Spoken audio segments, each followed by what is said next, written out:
The double-double was still too hot to drink when I froze. I'd been in that Tim Hortons on Wellington Road 100 times, maybe more. I knew the layout by heart. The row of booths along the window, the counter with the pastry case, the smell of dark roast that never quite left your jacket. I'd gone there that Tuesday morning the same way I did most mornings since I retired, out of habit more than hunger, just to have somewhere to be. I was reaching for the lid of my cup when I looked up and saw her. She was behind the counter wearing the brown uniform, her dark hair pulled back, and I almost didn't recognize her because the last time I'd seen my daughter-in-law, she'd been at a dinner in my son's house, laughing at something her husband had said, wearing a blue dress I remembered thinking suited her.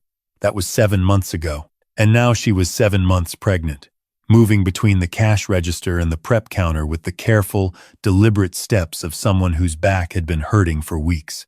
The cup in my hand went cold. She hadn't seen me. She was taking an order from the man ahead of me in the line, her smile professionally warm, her voice steady. But her hands, I saw it when she reached for the change, her hands were shaking. I stepped out of the line. I walked to the end of the counter, and I waited until she turned and saw me.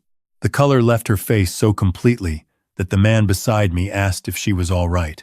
"Fine," she said, and her voice didn't shake, but her eyes went straight to the door behind me, the same way a person checks for the exit when they feel cornered. "Hi," I said.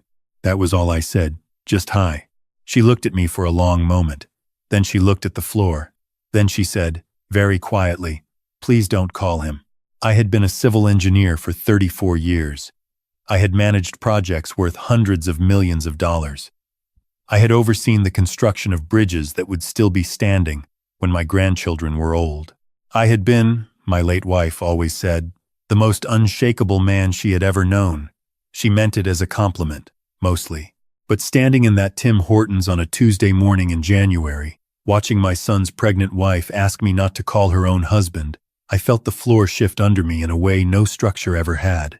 I told her I wasn't going to call anyone. I asked her when her break was. She said 20 minutes. I sat down in a booth by the window and I waited, and I watched the snow coming down on Wellington Road, and I tried to think of a single reasonable explanation for what I was seeing. I couldn't find one. My name is Robert Callahan. I am 63 years old. I was born in Kingston, Ontario, and I spent most of my career in construction, not in the boardroom, but in the field, wearing the hard hat and reading the site drawings and arguing with contractors about load-bearing tolerances. When I was 58, I handed the business, Callahan Infrastructure, to my son, Malcolm, who had worked beside me for 12 years, and who I believed, without reservation, was ready for it. My wife, Patricia, passed 3 years ago, breast cancer. It was the kind of loss that doesn't get smaller with time so much as you just get better at carrying it. Malcolm was her favorite, though she'd have denied it to her grave. He had her laugh and her stubbornness, and her absolute certainty that she was right about everything, which made him infuriating and wonderful in more or less equal measure. He'd married my daughter-in-law 4 years ago. I liked her from the first evening Malcolm brought her home. She was practical and warm, and she made my son happier than I'd seen him since his mother died. When she told us she was expecting last spring, I'd cried in my truck on the way home, the ugly kind of crying you only do alone. I was going to be a grandfather. Patricia would have been beside herself. What she was doing behind a Tim Hortons counter, 7 months along, wearing shoes that were clearly not designed for that much time on your feet, I could not imagine. She came and sat across from me on her break with a tea she'd made herself, and she wrapped both hands around the cup, and she didn't say anything for a little while. "How long?" I asked. 4 months, she said. 4 months. I'd spoken to Malcolm on the phone a dozen times in 4 months. He'd told me she was visiting her sister in Calgary. He'd told me she needed some space. He'd told me, the last time I asked, that things were complicated and he'd explain when there was something to explain. "Does he know where you are?" I asked. She shook her head. "I have a room above a dry cleaner's on Dundas. I'm saving." "Saving for what?" She looked at me then, straight on, and I saw something in her face that I hadn't seen before. Not fear exactly, something harder than fear. "To leave," she said, "properly, with enough that I can manage on my own for the first year." I asked her to tell me what happened. She told me it started with the business. 6 months after Malcolm took over Callahan Infrastructure from me, He brought on a new partner, a man named Derek Forsyth, who'd come recommended through a mutual contact in the industry and who had, on paper, exactly the kind of commercial real estate experience that would complement Malcolm's engineering background. I had met Derek twice. He was polished and persuasive, and he laughed at everything, the way some people do when they want you to feel comfortable and aren't particularly concerned with whether anything is actually funny. My daughter-in-law had never trusted him. She told me this plainly, without embellishment. She said she'd told Malcolm within the first month that something about Derek's numbers didn't add up, that the contracts he was bringing in looked larger on paper than they ever seemed to produce in actual revenue. Malcolm told her she didn't understand how commercial contracts worked. She told him she had a business degree from Queens, and she understood exactly how they worked. They fought about it. She let it go, because she was pregnant and tired, and she wanted to believe she was wrong. She wasn't wrong. What Derek Forsyth had done carefully, over 18 months, using invoices that were real enough to pass a casual review, was divert just over $340,000 from Callahan Infrastructure into a numbered company he controlled. He'd done it through 3 separate suppliers, all of whom appeared legitimate, 2 of whom didn't exist. He'd done it slowly enough that the quarterly reviews looked clean. He'd also done it with help. The help was a woman named Cassandra, who had joined the company as Malcolm's executive assistant 8 months ago, and who was my daughter-in-law discovered when she finally got access to the personal banking app on the shared tablet they kept in the kitchen, sending money transfers to an account that matched the routing number she'd found on one of the duplicate invoices she'd photographed while Malcolm was at a site meeting.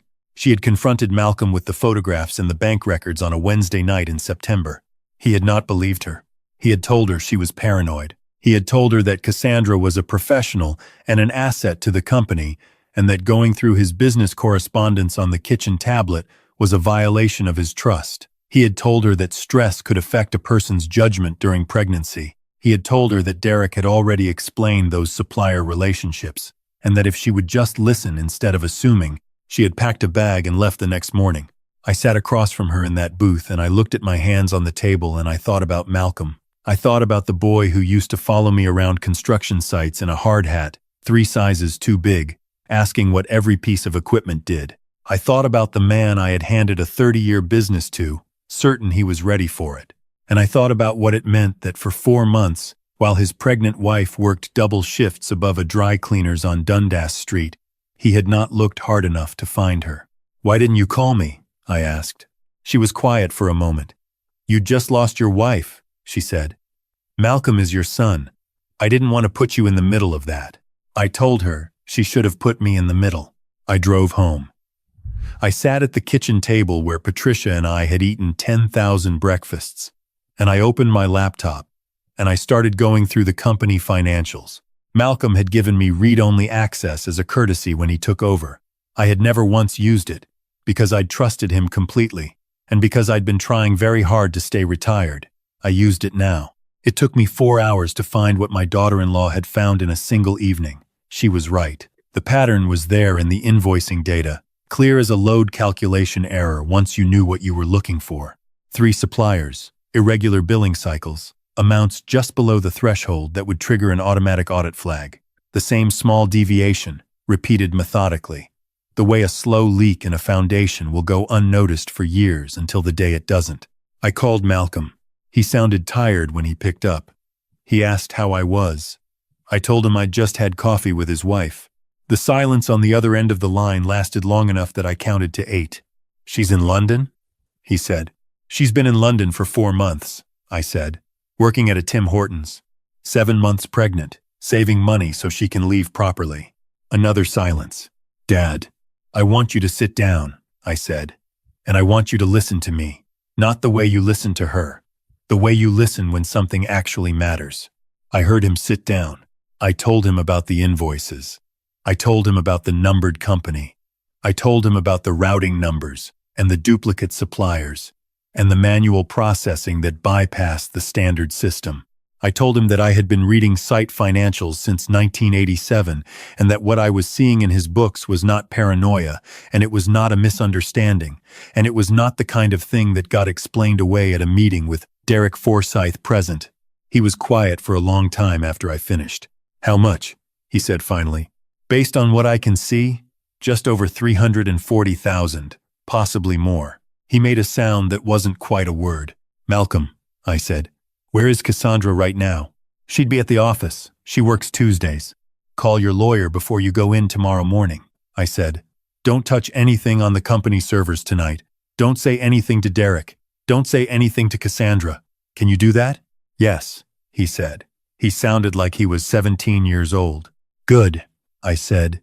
And then I want you to think very carefully about the fact that your wife figured all of this out 4 months ago, came to you with the evidence, and you told her she was paranoid. He didn't say anything. Get some sleep, I said. We have a lot of work ahead of us. I didn't sleep well that night. I lay in the bedroom I'd shared with Patricia for 26 years, and I looked at the ceiling and I thought about how easy it is to dismiss the people who see clearly. I had always trusted data in construction, trusted the load calculations, trusted the numbers on the page, trusted the structural analysis over the feeling in my gut. But judgment about people is different. You can't run a structural analysis on a person. You have to listen to the ones who are watching closely.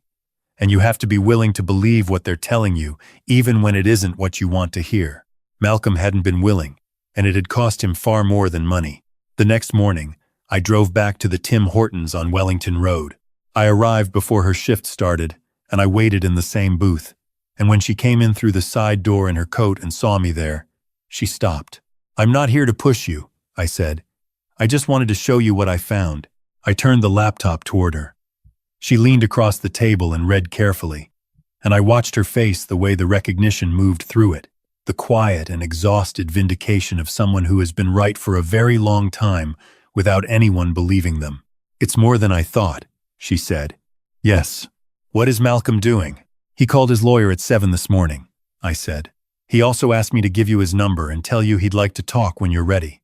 Not to argue, just to listen.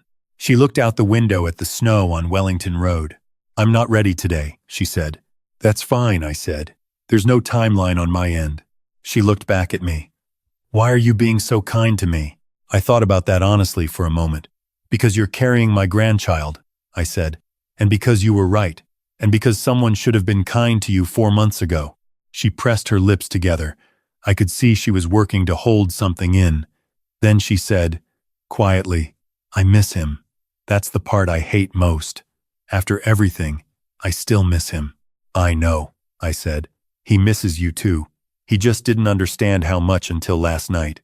The legal process moved faster than I expected and slower than I wanted, as these things always do. Malcolm's lawyer, a careful, methodical woman named Claire, who had handled the company's contracts for years, spent 2 days reviewing the documents before bringing in a forensic accountant. The forensic accountant spent a week and confirmed everything. $347,000 diverted over 22 months through a numbered company registered in Alberta under a holding name, with Derek Forsyth listed as the sole director under a slightly altered version of his middle name. Clean enough to survive a glance. Not clean enough to survive someone who actually looked.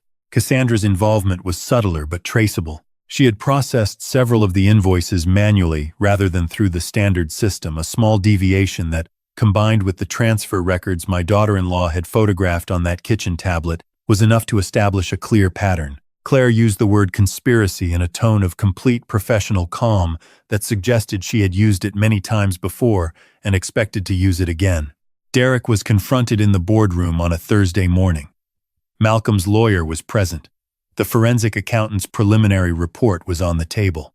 I was sitting in the corner because Malcolm had asked me to be there, and because 34 years in construction had taught me that the most important thing you can do when someone is about to tell you that documented evidence isn't what it appears to be, is to make sure there is a very large amount of documented evidence in the room. Derek went through denial, then confusion, then righteous anger, then a brief attempt at a counter-accusation involving Malcolm's own expenditure that collapsed in roughly 90 seconds when Claire set the reconciled accounts side by side on the table. He left the building under instruction not to return, and I watched through the boardroom window as he sat in his car in the parking lot for almost 10 minutes before he finally drove away. Cassandra had already cleared out her desk by the time security reached her floor. Whether she'd been warned or simply had sharper instincts than her partner, I'll never know. It didn't matter much.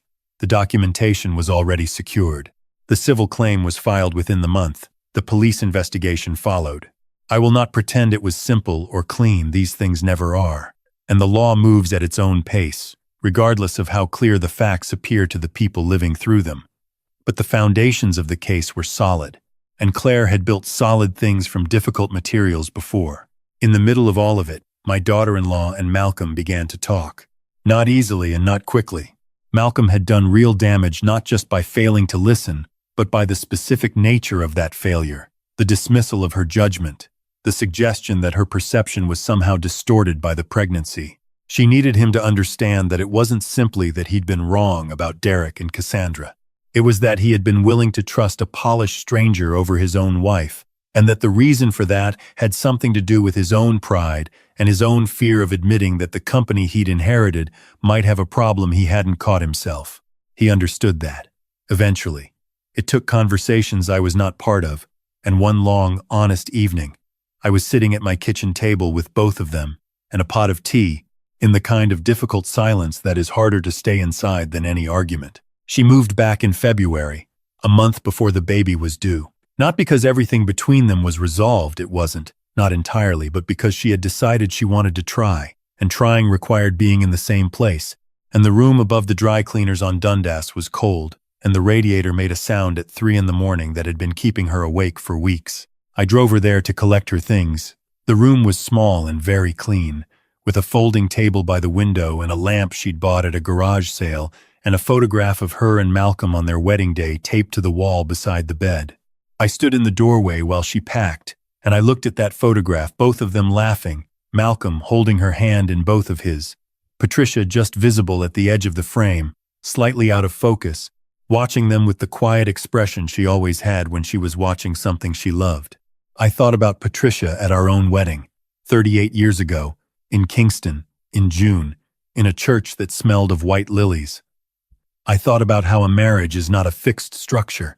It is a thing you keep building, and sometimes you build a section wrong, and you have to tear it out and pour new footings and start again from solid ground. It is harder work the second time. It is also stronger. She noticed me looking at the photograph, and she took it off the wall and held it out to me. "Take it," she said. "I want you to have something from this time. Not as a reminder of the hard part, as a reminder of what came after." I took it. Her daughter was born on the 14th of March at St. Joseph's Hospital at 4:17 in the morning, in a delivery that went long and difficult and ended with everyone healthy and exhausted and crying, including me, standing in a hospital corridor in London, Ontario, in the specific fluorescent light that hospitals use at 4 in the morning, which is not a flattering light for a man who is trying to hold himself together. Malcolm held his daughter for the first time outside the delivery room with the expression of a man whose entire understanding of what matters has just been rearranged completely and without warning. I have seen that expression before. It looks the same on everyone. I held her an hour later. She was small and warm, and she had Malcolm's ears, which meant she had Patricia's ears, which meant she had mine, which is not the most distinguished inheritance, but it is ours, and I was glad of it. I stood by the window in the recovery room with my granddaughter in my arms, and the early morning light beginning to come in over the rooftops, and I thought about the morning 5 months before when I'd stood at a Tim Hortons counter and felt the floor shift. I thought about what it costs a person to carry the truth alone for 4 months in a cold room, working double shifts in the wrong shoes, refusing to burden a grieving father-in-law, saving money carefully for a future she was hoping not to have to use. I thought about how easy it is to build in the wrong direction when you put your trust in the wrong people, and how the damage is always repairable if you catch it in time, and if you are willing to do the work honestly. The civil case settled 8 months later. The recovery was partial, it usually is, but more than enough to stabilize the company and close the gap that Derek and Cassandra had opened in its foundations. Malcolm spent most of that year rebuilding the business, the internal controls, the trust of the staff who had watched everything happen and drawn their own quiet conclusions. He was harder on himself about it than I ever was, which I told him, and he said that was because it was his fault, and I said it was more complicated than fault, and he said he understood that, but he needed to start at fault before he could move anywhere else. I thought that was probably right. It's usually where honest people have to start. My daughter-in-law went back to work when her daughter was 4 months old, not at the Tim Hortons.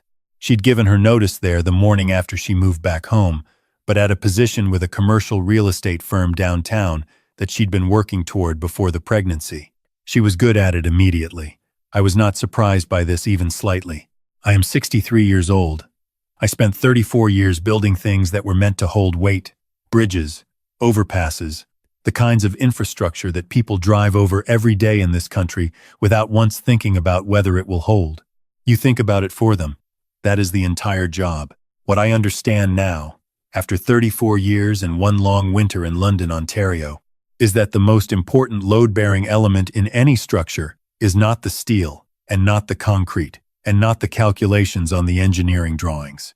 It is the person who looks at those drawings honestly and tells you what they actually see, and it is whether you are the kind of person who is willing to listen. My daughter-in-law looked at those numbers and she told Malcolm exactly what was there. He didn't listen, and the structure very nearly came down. I keep the photograph she gave me from that room above the dry cleaners. It sits on my kitchen windowsill now, between the coffee maker and the window that faces east, where the morning light hits it first thing. Every morning I make my coffee and I look at it. Patricia out of focus at the edge of the frame, watching something she loves. Malcolm holding his wife's hand in both of his. Both of them laughing with their whole faces at something just outside the shot that I will never know and don't need to. I look at it and I am grateful. Not for the easy parts, there are not so many of those in a life that you can afford to be especially grateful for them. For the parts that broke and were rebuilt. Those are always the ones that hold